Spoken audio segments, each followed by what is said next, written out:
Takže,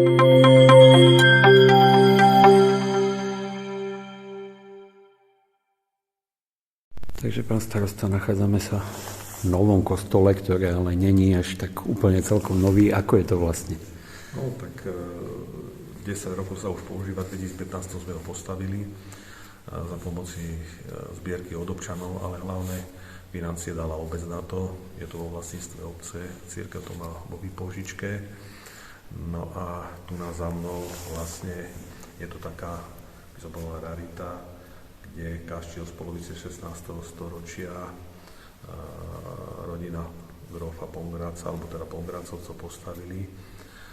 Bývali tu nejakých pár storočí, s tým teda, že čas sa zachovala a čas sme teda využili, hlavne túto klenbu, ku ktorej sme pristavili novú časť kostola. V roku 2015 bol daný do užívania, rok dozadu sme ho prebehu roka sa nám podarilo postaviť.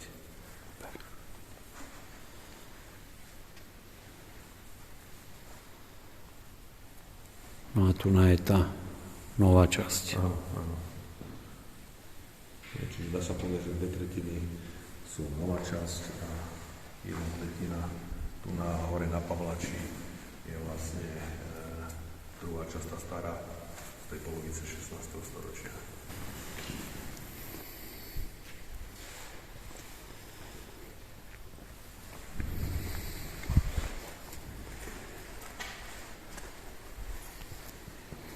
Teraz tam máme adventné obdobie, blížia sa Vianoce, koniec roka. Čo by ste zaželali občanom Nededze do tohto obdobia?